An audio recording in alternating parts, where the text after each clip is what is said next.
Arsenal take on Leicester City this weekend, and they have the opportunity to close the gap to Liverpool to just 4 points ahead of their game against Wolves at the weekend. We're going to preview the fixture. We're going to discuss what the options are available to Mikel Arteta at the moment in attack. We'll react to his press conference this morning, and we'll get some brilliant thoughts, as always, from the great Mike Stavrou.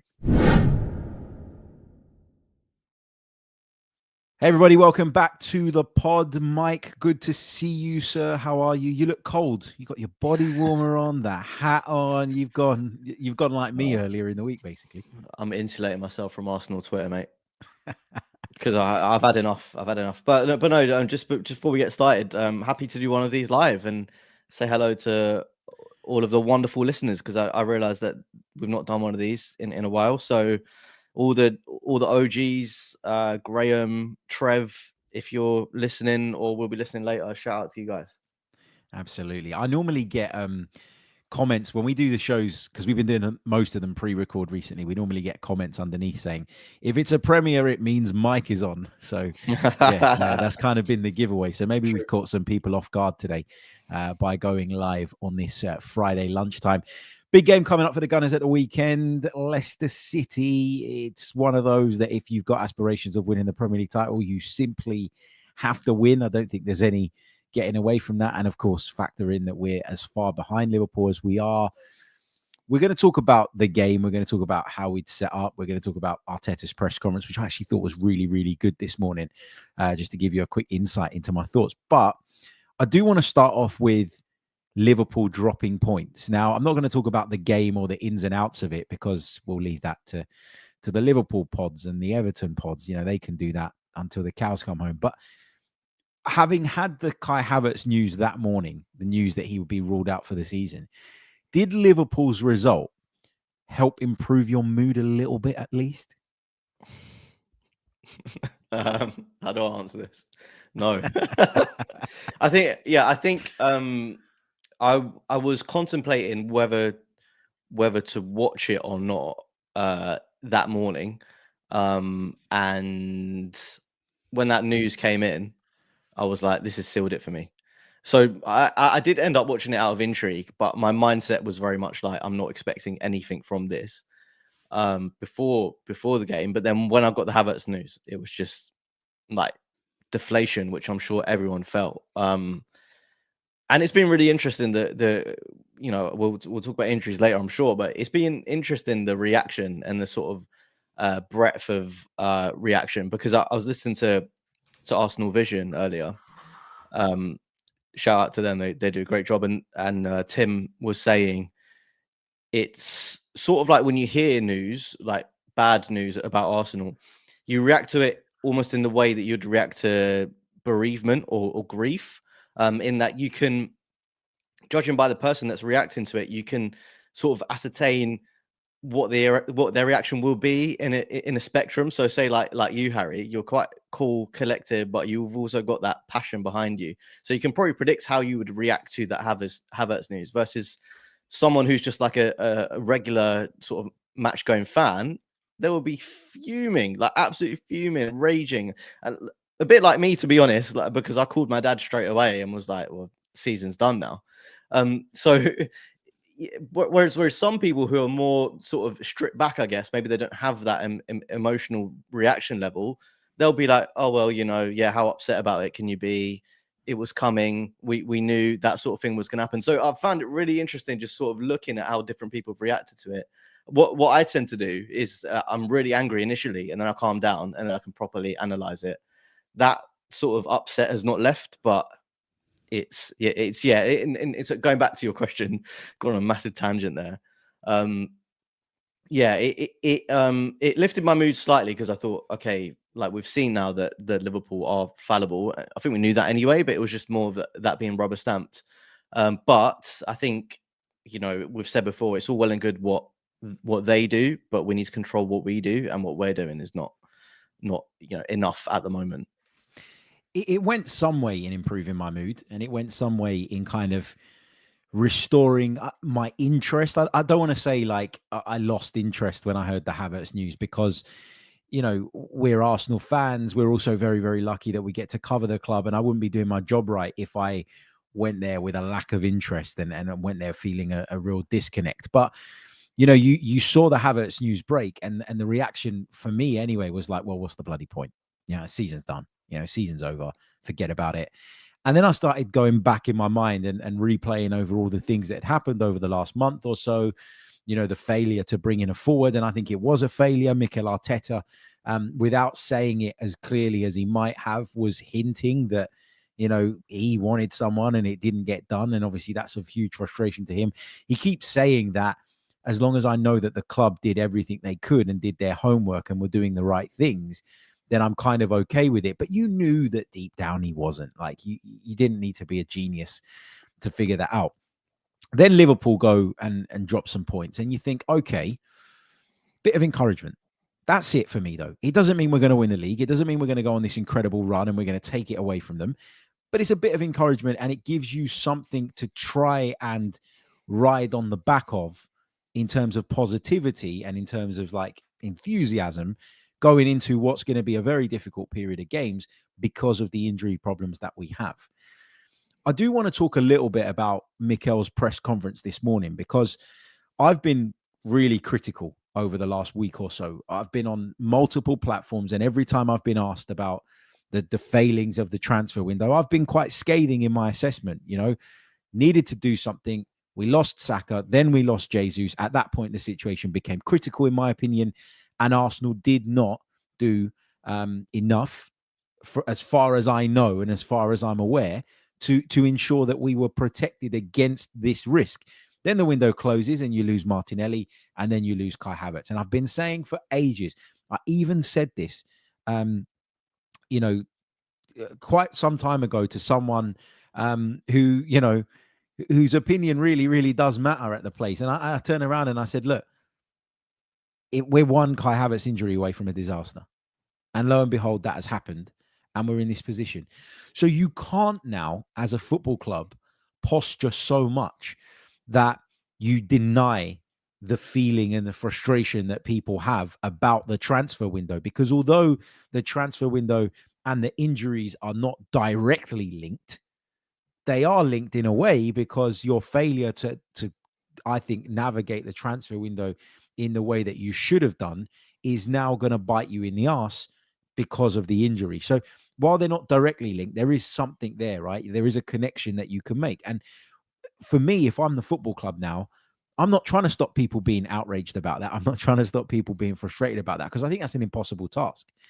And if you try and make it too forceful, this idea of putting this positive narrative across, it's almost like you're insulting the intelligence of the fans. Now, I'm not saying the club have done that yet, but I think they've got to be careful in how how much they kind of push back on the well, we didn't find the right guy thing. I think that is done now. Draw a line under it and move on from it. But if you keep reiterating that point over the course of the next few months, I think that's going to really frustrate people.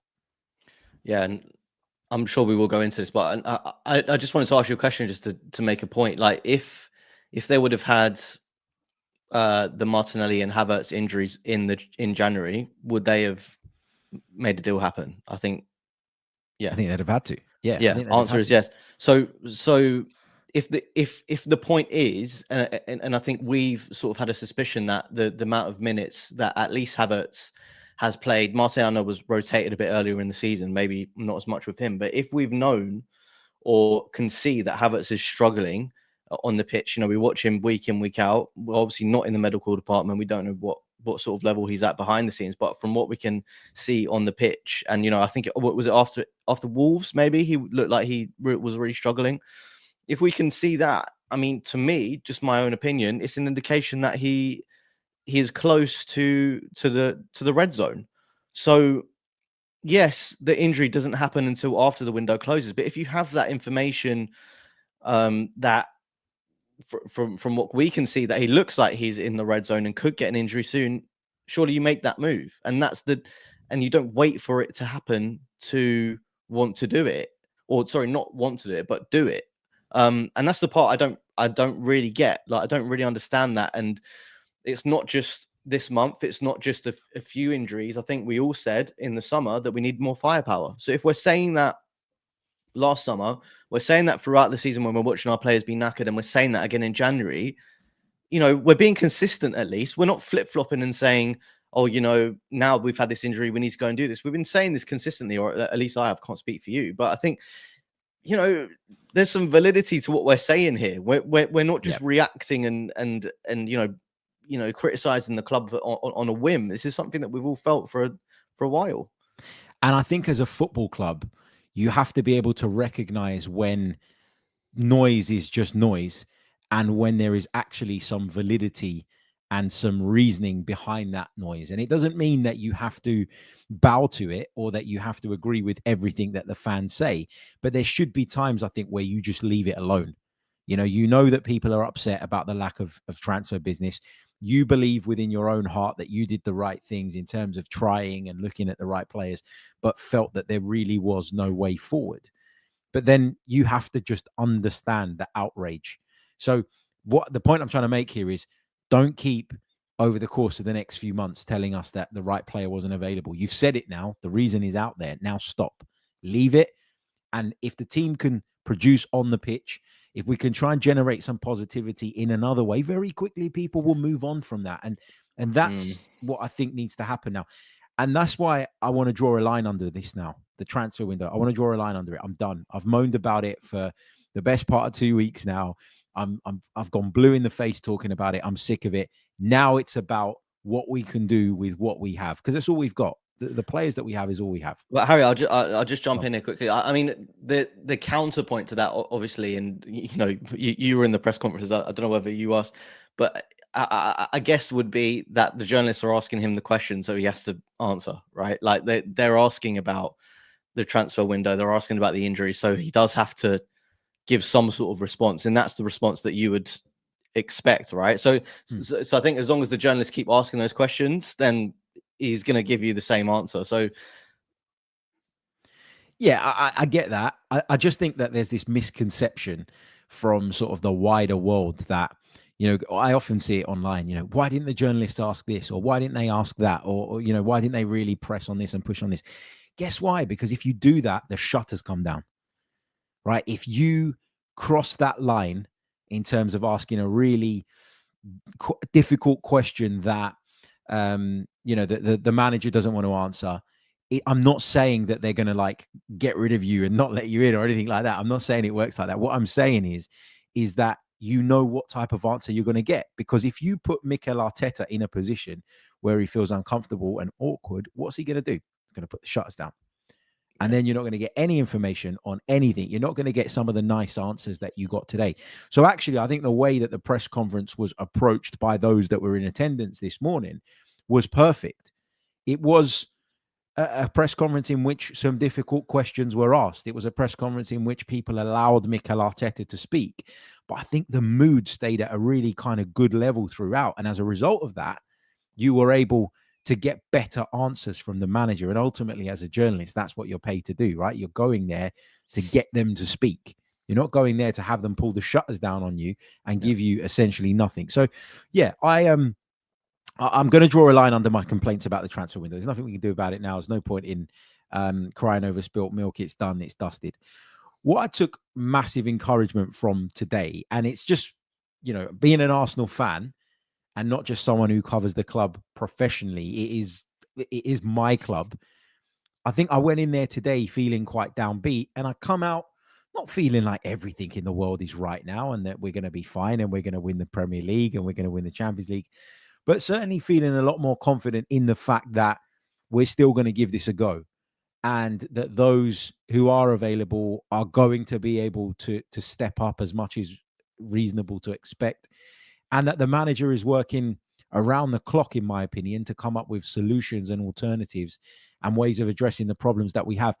I thought it was great that he came out fighting today rather than sitting there and doing an Ange Postecoglou, looking at the ground, moaning about, this player and that player and how we've got no chance whatsoever and people don't realize, blah, blah, blah, blah, blah. I thought he did a really good job of managing the mood. And I thought, as I came out, I said to one of my colleagues today, that was the perfect press conference. Doesn't mean we got all the answers that we wanted, but from Mikel Arteta's point of view, if you're assessing his performance, like you would a player. It was perfect.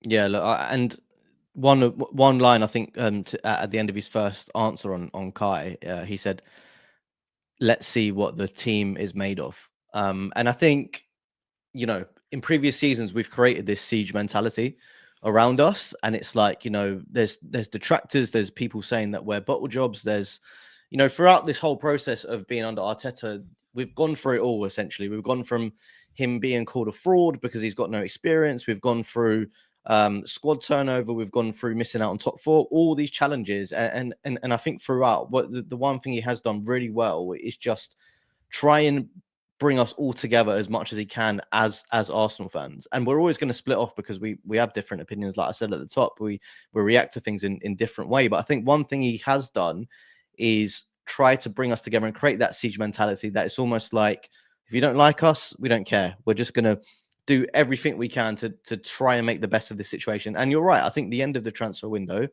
is that opportunity to say, okay, this portion is done. We have what we have. The injuries is the situation that it is. It's horrible. It's bad, but we have to make the best of what we have right now. And yeah, I can definitely buy into that, because I think we can all cry about the window. We can all cry about the injuries, but at the end of the day, we've got this squad until the end of the season. We're still in the Champions League. I'm not saying we're going to win it. We're still in the title race to some extent. I'm not saying we're going to win that either, but we're in a position where we're challenging. Is it going to be enough? Probably not.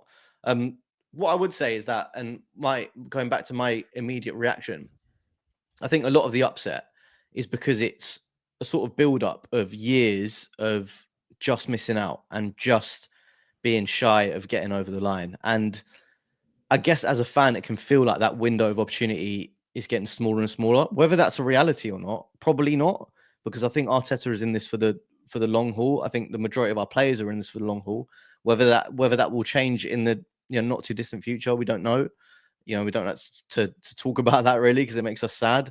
But I just feel like the reaction from what I'm gauging is that it feels like another season's kind of passing us by as it goes. Yeah. And I think that's where we're getting the level of frustration. It is obviously the injuries and it is the transfers, but it is that sinking feeling as well that we've, as Arsenal fans, become very used to. Yeah, and that's where you're right. That's where all of the overreaction stems from. Had we won the Premier League title last year, I think people might have looked at what's going on now and gone, well, it's just not been our year. We've had rotten luck. It's not been our year. There's that grace there. There's that sort of credit in the bank, and you go, we'll go again next season. I think because of that desperation to get over the line, as you say, people are overreacting to stuff. And listen, myself included, like, I make no apology for being absolutely fuming when I heard that Kai Havertz was out for the season.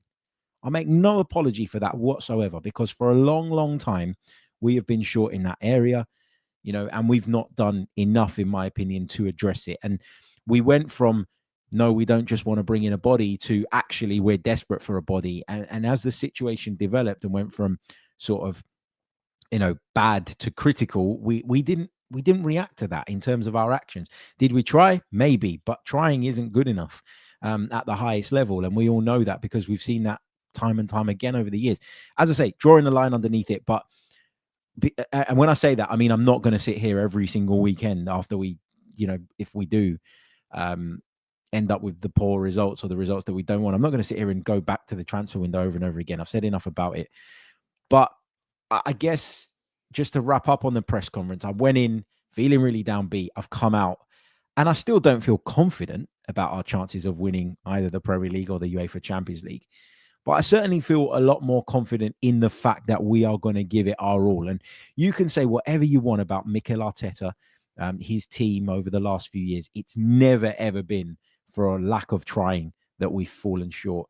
It's never, ever been because the attitude's not been right. There was some players that fell into that category at the start of his tenure. They've all moved on.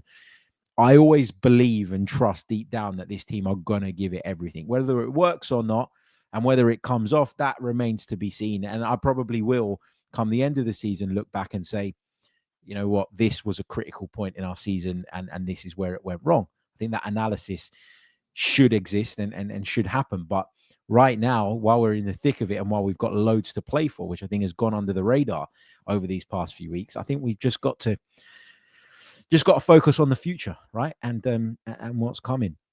And I thought he put that across really well and really smartly. And he's a great communicator. Nobody's ever going to take that away from him. And I think somebody asked me the other day on a debate why it is that I believe Mikel Arteta when he says what he says, and I never used to believe Unai Emery, and it's the communication style. And that's such an important thing for a manager, I think, if you want to keep people on side. And, you know, nobody's going to be satisfied looking back at that window. Nobody's going to say that the squad is good enough and strong enough right now, but you can't question his commitment and want for trying. So, yeah, we'll take it forward and we'll see. Yeah, and just one thing I'd like to add on this, Harry, is that I think, you know, the saddest thing really is that we get to this point in the season and, you know, the odds are stacked against us and we start fighting among each other as Arsenal fans. And that really winds me up because it's like we've been through all of this, you know, cultural reset, this whole rebuild, this whole project process, whatever you want to call it. And we got to this point where we are a serious team. And, you know, people don't take the piss out of us. We're not soft anymore. You know, you don't go on Sky Sports after a defeat and, you know, players are being lambasted for being soft and not strong enough. That doesn't happen. And I know it's kind of gone the other way and it's become, oh, they're too defensive now. And look, there's always going to be something to criticize you because we are a massive football club and that, you know, that's always going to happen. But I think we've got to this stage where we are a proper outfit. Yes, things have not gone for us, but we can't fight among each other. And also we can't tell each other how to feel and how to react. Like you react in the way that you want to.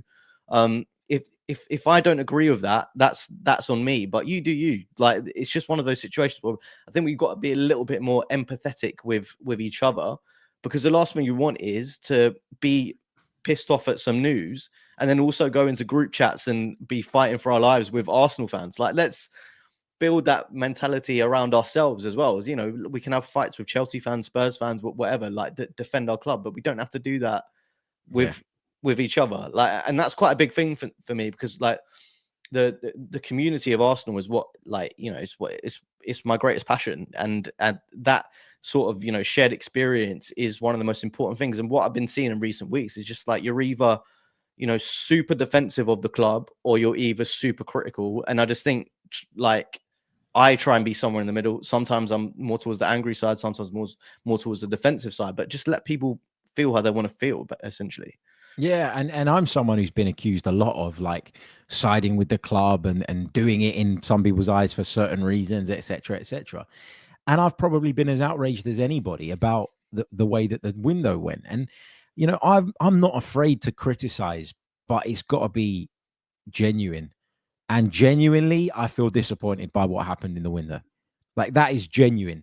And so I put that criticism across. Now, the difference between me and maybe somebody else is that I'm not now going to bang on about it for the next 6 months because I don't think that helps anybody. You know, if you ask me in a calm conversation why I think Arsenal fell short, if indeed that's what happens, I probably will point back to that period, because if I was that outraged and then I didn't point back to that period, then that would be fake, wouldn't it? So, you know, I if I complain, it's because I genuinely feel let down. And listen, I know that it's a massive football club and they're not always going to please every single person that follows them. That's the nature of the beast. We all know that. We all understand that. But I think Leicester, a game we're expected to win. I was just looking at some statistics around this one. Arsenal on a run of 6 straight league wins against Leicester, including 3 in a row at the King Power Stadium. And if you go a little bit further down, there's some more really interesting points around this game. Arsenal are unbeaten in 14 Premier League games. They haven't gone longer without a top flight defeat since a 16-match streak between December 2010 and April 2011 under Arsene Wenger. We've won 21 of our past 25 league fixtures against sides in the relegation zone, with our only defeat in that spell coming away to second bottom Everton a couple of years ago. We've got the best first half record in the division this season, leading in 13 of our 24 games at halftime and only trailing in 2. Leicester have the worst record going into the interval, ahead in 3 matches and behind in 14. So it feels like the first half could be key, looking at that. And if Miles Lewis-Skelly is to start, an 8th Premier League start would be the most by an Arsenal defender before turning 19, and he would surpass Gael Clichy in that as well. So there's some interesting points and facts to get your teeth into. There's going to be a lot of debate this week, Mike, around who should start. I'm not going to spend an awful lot of time talking about Leicester City. I don't think it's worth it. I think we do that for the bigger games, with all due respect to them. But the debate now is who plays for us, who goes in up front, how does the front three look? Do we stick with a front three?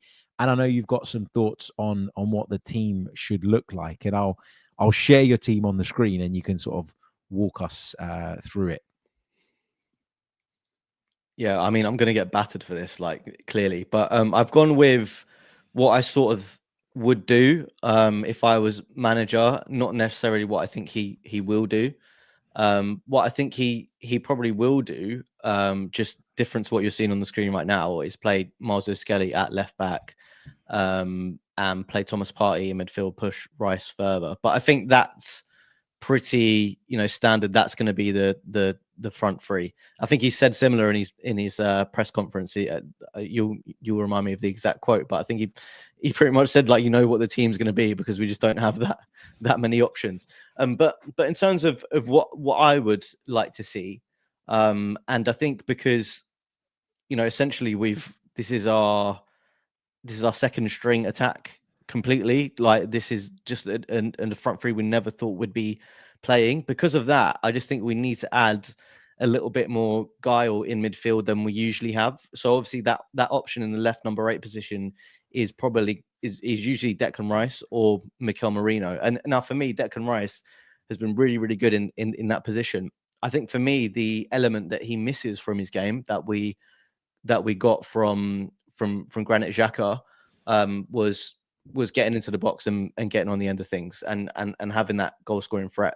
Whether Miles Lewis-Skelly can do that, I mean, I don't know, because we obviously haven't seen that. But I think he's a midfielder by trade. He's played in that position in the academy, and from what I've seen from him so far, he looks like he's got a lot more guile, a lot more technical security in that position than maybe Declan Rice has. Doesn't have obviously the running power and wouldn't offer as much going backwards in terms of stopping counterattacks. But I think because of that issue we're going to have on the left hand side, because let's be honest, I think we're all worried mostly in this team about Raheem Sterling, because he's been terrible since he joined. I think we need a little bit more attacking firepower on that left hand side. So that's where Calafiori comes in as well, because I think if we can, if Sterling, I think, is probably going to do that thing we've spoken about before, where he tries really hard in the first 10, 15 minutes to be bright, to be the sort of Raheem Sterling that we know when he was at his best, and take players on. When that doesn't work out, it'll be interesting to see how he reacts now, because he's got the shirt, essentially. Like, he's not the backup player anymore. Is he going to take that responsibility on? We don't know. I mean, probably not, in my opinion, but we don't know. So I think if we're expecting Sterling to be a bit safer, maybe in possession, we need that explosiveness down the left-hand side. And I think Lewis-Skelly with Calafiori overlapping, because we know he can be a really dangerous attacking asset. I mean, that's what I would do. It's a bit out there. It's a bit outside the box. I don't think it's what will happen, but it's a theory, at least. I got to ask the question: why have you left Thomas Partey out of your 11? What's the thinking behind that? Well, just in terms of Declan Rice has to play, and so if I'm moving Lewis-Skelly into that left 8 position, I'm not dropping Declan Rice. So yeah, that was my thinking. Sacrificial lamb, basically. Yeah. So just for those of you that are listening, Mike's team is Raya in goal, Timber, Saliba, Gabriel, Calafiori across the back, Rice, Miles Lewis-Skelly and Odegaard in midfield, Nwaneri right, Sterling left, and Trossard through the middle. So I get where you're going with that. Me personally, I'm playing Thomas Partey. I don't know if I'm going to take out Miles Lewis-Skelly or if I'm going to take out Calafiori. In fact, you know what? I'm going to take out Calafiori, because I think Miles Lewis-Skelly deserves to continue in the side. And I think there's got to be something to be said for that. I think that if you want to build a meritocracy, then you have to do something like that. So my team's going to look like this. The front three, as you said, we ain't got any choices. Some people are talking about changing the system, overhauling the way that we play. I don't necessarily think that's going to happen. What I think could be a little bit different, so there's a couple of things. I think you might see Nwaneri and you might see Sterling play more like left and right midfielders. Now, I don't know if that necessarily suits Raheem Sterling, but I think for Ethan Nwaneri, who quite likes to come in field, not having to stay high and wide might work for him. I think it might give him the opportunity to link up with Martin Odegaard and get more involved in the play. And I think at times, if we're out of possession, which, listen, I still expect this team, by the way, to go to Leicester and control. I really, really do. But I think there'll be times where it looks more like a 4-5-1 during this period now that we're going to be without these key players. And then the reason I would use Rice as a left 8 is because I think it's going to be really important that when we do get the ball in the wide areas, which will happen because teams like to funnel us out into those positions, I think that Rice is going to have to be able to sense danger, get on his bike and make runs into the box, because he's the only one that has that physical presence. So if you're forced into going wide all the time, which is what happens to us when we play against low blocks, there are going to be times where we're going to have to put the ball in the box. The only person of the profile in our midfield to get up alongside Leandro Trossard and pose a physical threat is Declan Rice. So for me, in theory, he needs to be as close to Leandro Trossard as he possibly can be. And I think there are going to be times where, when we're pressing, for instance, where Odegaard is going to have to go like a second forward and the two of them are going to have to go and we're going to look like a 4-4-2 again, like we did earlier in the season when we were without Martin Odegaard. So I think those are some of the variations to look out for, in my opinion. All right, let me throw a spanner in the works, because some people have suggested this. What would you say if I said to you, we take Raheem Sterling out of the team and play Ricardo Calafiori at left wing? Now, listen, that's rogue. But what I would suggest is that he's good going forward, but also what we could do in that sense is become a fully right-hand side team. Because obviously, I think out of that sort of picture that I'm looking at right now, Odegaard and Nwaneri are our best attacking options. So how about we just pull them all to the right-hand side, get Timber overlapping, get Odegaard and Nwaneri combining, get Trossard sort of drifting over to that side, and then we have a bit more sort of steel down the left-hand side defensively. Maybe, Lewis Kelly can tuck in a bit more, and then in defense, Calafiori tucks into a wider left position. Again, look, I'm being rogue here specifically because I think if we just think about the team that he's going to play, it's a little bit boring. I'm trying to think of different combinations, and because as well, like we might need to rotate again. Like we're not going to be able to play this team for the rest of the season. Like we've got quite a lot of games now without Martinelli and definitely without Havertz, but we don't know exactly when Martinelli and Saka are going to be back. So the other option, I guess, is that we obviously heard from Mikel today that Ben White is back. So I don't know how that potentially filters into things. But yeah, look, there's a few possibilities, but not many. And I've been the idiot today and tried to go for something a bit rogue, but yeah, it's not going to be that. But yeah, I mean, I don't like the idea of Calafiori playing as a wide player. I don't even think he looks entirely comfortable as a left back. I think when he plays left back, where his strengths are is when he drifts in field and gets more involved in the play. And that's because he's a central player, in my opinion, that is being put in that position, but obviously with a view to him going wandering. And that's kind of the same with Miles Lewis-Skelly. It's kind of the same when Zinchenko plays there. So I guess that is a characteristic of Mikel Arteta's team, and hence why he felt Calafiori could be a good option. The other option is Mikel Merino. He had a reputation for getting into the box and sort of winning headers and that type of thing. But my problem with that is that when you're doing it as a midfielder, it's very different to doing it as a centre forward. When you're doing it as a midfielder, you're making a run from deep, just like I've talked about Declan Rice hopefully doing. And often you're not tracked. And the art there and the beauty of it is that you can get into that position before somebody's realised that they need to track you and take control of you. Whereas when you're the centre forward, you're just the subject of all the centre half's interest. And so how do you get free? How do you create those spaces? But yeah, I personally think that we don't need to overcomplicate this too much. Like we don't need to start thinking about who can we pluck out of our backsides and put at centre forward, whether that's Marino, whether that's Calafiori, whether that's Nwaneri. Like, it's very, very clear to me that the best centre forward option that we have right now is Leandro Trossard. Now, does he play the game very differently to Kai Havertz? Yes. Does it take away our ability to go more sort of direct, relying on his height? Yes, it does. Does he give us any threat from set pieces? Probably not. There's a lot of differences in the way that they play the game, but even with all of that being taken into consideration, I don't see an answer beyond Leandro Trossard. So the question for me is, how do you get players in and around Leandro Trossard that he can play off? Do you have Partey and Rice sitting that little bit deeper as a two in order to give Odegaard the license to then go and get right up alongside him?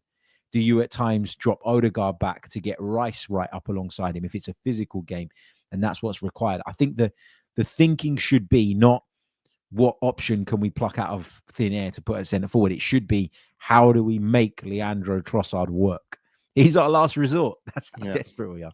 Yeah, I agree with you. I mean, I want to ask you a question actually, like going back to my point about Raheem Sterling. Like, do you think that this is obviously massively, wishful thinking, but do you think that maybe with that responsibility now that he knows he's going to play every game, could we see something? I hope so, Mike. I really, really hope so. But the thing for me is, I'm very much in a position with Raheem Sterling now where I just expect very little. And so if we get something, I'm going to see it as a bonus and I'm going to take it and I'm going to lap it up and I'm going to be delighted. But going into this period of games, I've seen nothing to give me any encouragement that he's going to do the job. And it's funny because Raheem Sterling is this seasoned pro who's been there, done it, right? And has got all the trophies and all the medals and all the rest of it. And when I look at this makeshift front three that we're probably going to line up with, which consists of Trossard at centre forward, which is in his ideal position, 17-year-old Ethan Nwaneri and Raheem Sterling. Sterling's the one whose position is up for debate. That's crazy to me. Like, crazy. He's the guy that's been there, done it. Yet of those three in that front three, if I had to sacrifice one of them to go with a different system or a different style, he would be the one that I lose. And that says so much about what a disappointing signing he's been for us and how little impact he's had. Yeah, no, I agree. I mean, the one thing that really I've been like bitterly disappointed by, and again, not going to go into transfers and stuff, is that we're in a situation in February where we're having to rely on a 17-year-old as our option on the right wing. I mean, I don't really think that's a good position to put a player like that in. And obviously it's not ideal. Obviously, I know the club would not want to do that. But not only is it a lot of pressure, although I do think he can handle the pressure, I just think you're putting him in a position where he has to perform now. And talking about workload, like you try and manage workload of players his age. And so I really feel upset that this guy, who is clearly our future and is one of the stars of the team, has to be relied on. I think that's not a position you want to be in. It's different with Miles Lewis-Skelly because we've got about 15 left backs. So yeah, if he has a bad game, if he goes off the boil a little bit, we can rotate him out, give him a rest and say, look, you've been incredible. We don't expect you to keep this up. Like, just take a rest. You've got like Calafiori, a seasoned player, but behind you. We can't do that with Ethan Nwaneri. And we're talking about a player who's playing out of position as well. Like, we've seen him more so in that sort of right number 8 role, and he's played number 10 as well. So it's a lot to ask of him. I think he's up to it, but I am concerned. I can't lie. Yeah, you and me both. It's about the pressure as well, right? Yeah. If he misses a couple of chances, if he has a couple of underwhelming games, what's the narrative going to be around him when regardless of what he does over the next few weeks, the narrative should be, what a talent, and let's nurture him and develop him in the right way. Mike, just before we sign out, prediction for the weekend's game is there some confidence there that Arsenal do go and close that gap on Liverpool and at least put some pressure on them ahead of their home banker against Wolves?